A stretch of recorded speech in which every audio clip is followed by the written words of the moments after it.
pagi. Terima kasih sudah hadir pada sesi wawancara ini. Perkenalkan, saya Sayani yang akan mewawancarai Anda untuk posisi Manager Director of Logistics dan Development. Dalam sesi ini, saya akan melakukan beberapa pertanyaan terkait pengalaman Anda dalam memimpin tim, mengelola logistik, mengambil keputusan, serta kompetensi lainnya yang relevan dengan posisi tersebut. Sebelumnya kita mulai, apakah Anda sudah siap? Sudah. Jika iya, kita bisa langsung masuk ke pertanyaannya ya.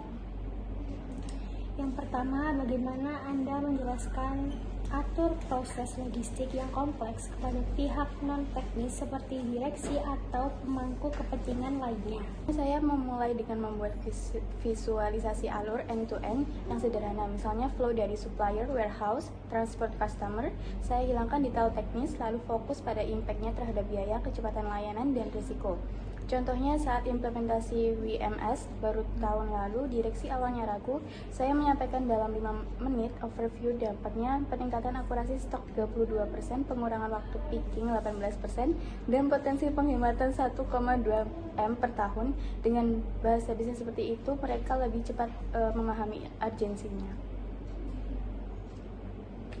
Lalu ceritakan pengalaman ketika komunikasi yang jelas menjadi faktor kunci dalam penyelesaian isu logistik yang kritis. Pernah terjadi keterlambatan distribusi pada peak season. Saya langsung membuat command center kecil dan mengatur komunikasi real time dengan tim transport dan warehouse tiap 2 jam. Saya menyampaikan update ke manajemen dengan format yang sama, yaitu status, risiko, dan aksi. Dengan komunikasi yang terstruktur, keputusan bisa diambil cepat dan backlog selesai dalam 18 jam. Lalu, bagaimana Anda memastikan seluruh unit operasional memahami dan menjalankan kebijakan serta prosedur logistik secara konsisten? Untuk memastikan seluruh unit memahami SOP, saya menggunakan pendekatan standarisasi visual dan pelatihan lintas lokasi. Selain sosialisasi, saya rekod video penjelasan SOP agar seragam dipahami semua cabang. Setelah diterapkan, deviasi proses turun 40% dalam 3 bulan. Lalu, bagaimana Anda menyeimbangkan kebutuhan efisiensi biaya logistik dengan tuntutan pelayanan distribusi yang cepat dan berkualitas?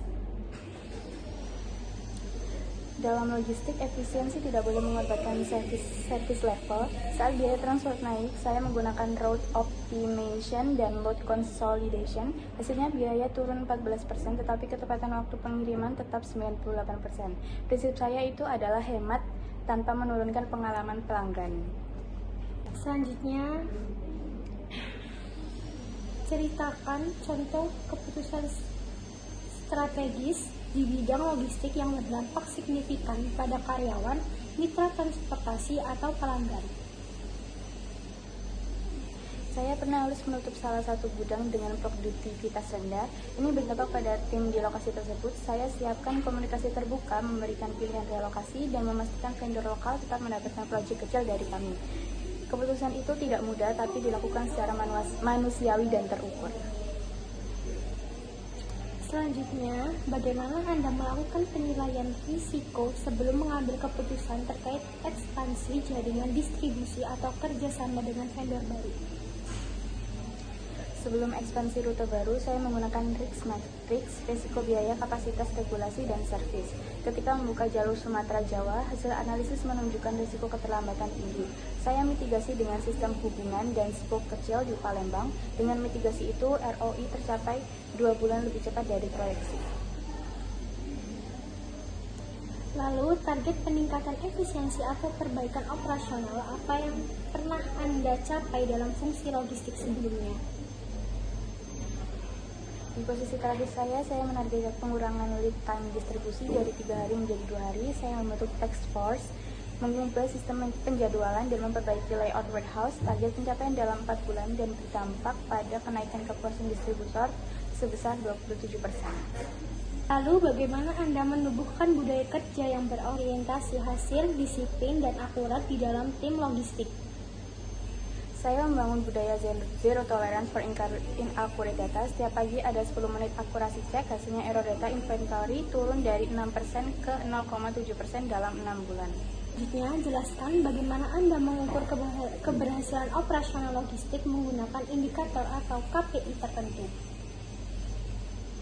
Kinerja logistik saya ukur dengan KPI OTIF, productivity per man hour, akurasi rate, dan cost per delivery. Model evaluasi ini membuat tim lebih fokus pada dampak bukan hanya aktivitas. Dengan KPI tersebut, efisiensi tahunan naik 21%.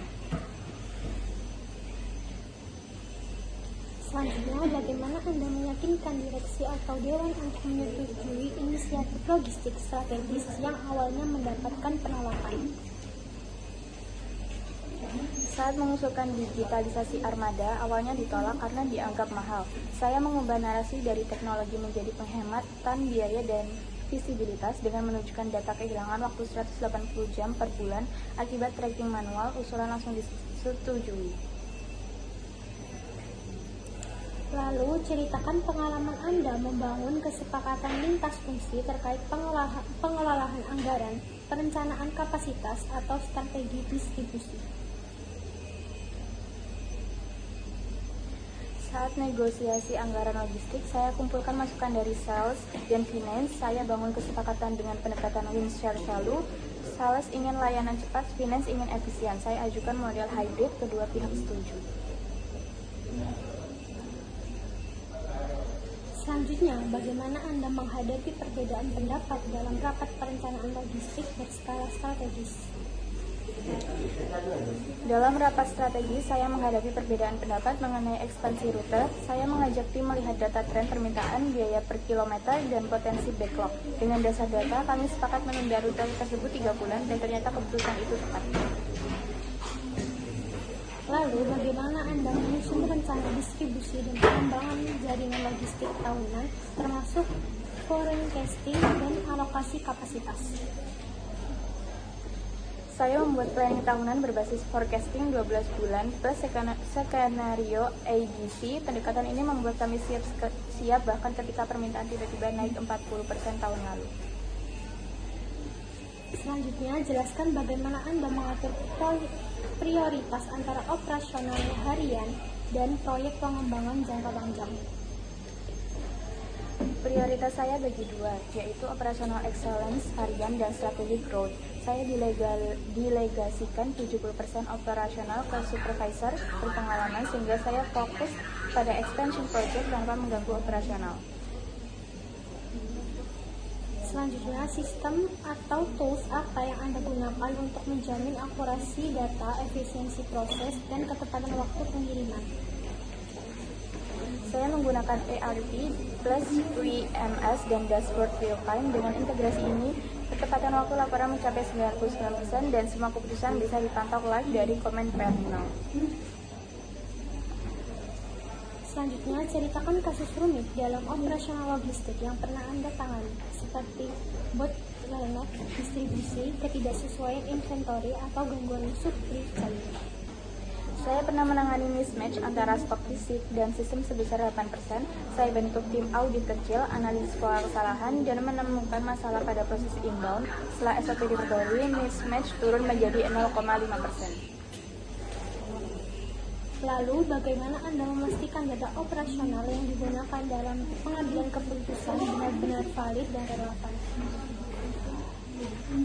Saya menerapkan 3-point validation untuk setiap data statistik, misalnya sistem WMS, manual count, dan historical pattern. Data yang tidak konsisten langsung diinvestigasi sebelum dipakai untuk keputusan.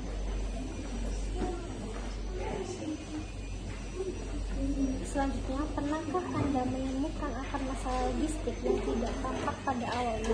Bagaimana Anda mengidentifikasinya? Pernah ada keluhan berat, sering terlambat, tapi ternyata akar masalahnya bukan pengiriman, melainkan perencanaan picking yang tidak berurutan. Setelah memperbaiki algoritma picking, ketepatan waktu pengiriman meningkat 23%.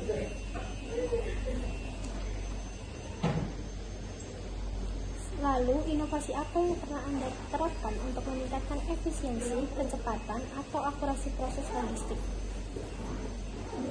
Saya menerapkan sistem dynamic routing menggunakan data traffic real time, hasilnya efisiensi bensin naik 12% dan delivery lebih cepat 18%. Lalu, bagaimana Anda memanfaatkan teknologi digital seperti ERP, WMS, atau TMS untuk meningkatkan kualitas operasi logistik? ERP kami diintegrasikan dengan GPS dan WMS sehingga semua proses dari inbound outbound dapat dipantau dalam satu dashboard. Solusi ini mengurangi waktu pelaporan 60%. Lalu, bagaimana Anda memastikan bahwa inovasi yang diterapkan tetap sesuai dengan prinsip kehati-hatian, keamanan, dan keberlanjutan logistik? Saya selalu melakukan pilot test kecil sebelum inovasi diterapkan perusahaan. Pendekatan ini memastikan inovasi aman, terukur, dan tetap sesuai prinsip kehati-hatian. Selanjutnya, ceritakan pengalaman Anda menangani tekanan tinggi, misalnya saat menghadapi lonjakan permintaan atau kendala pengiriman mendadak. Pernah saat high demand, tim overload, dan tekanan sangat tinggi, saya membuat prioritas pengiriman berdasarkan urgensi dan kapasitas armada.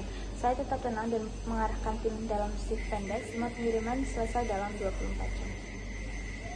Lalu, bagaimana Anda menyesuaikan strategi operasional ketika terjadinya perubahan regulasi, transportasi, keselamatan, atau kebijakan distribusi? Ketika ada perubahan regulasi jalan raya yang membatasi jam operasional drop, saya langsung membuat skema alternatif, night delivery, dan early morning routine. Adaptasi ini menjaga ketepatan waktu tetap di atas 96%. Lalu, strategi pribadi apa yang Anda gunakan untuk tetap fokus dan membuat keputusan yang tepat selama krisis logistik?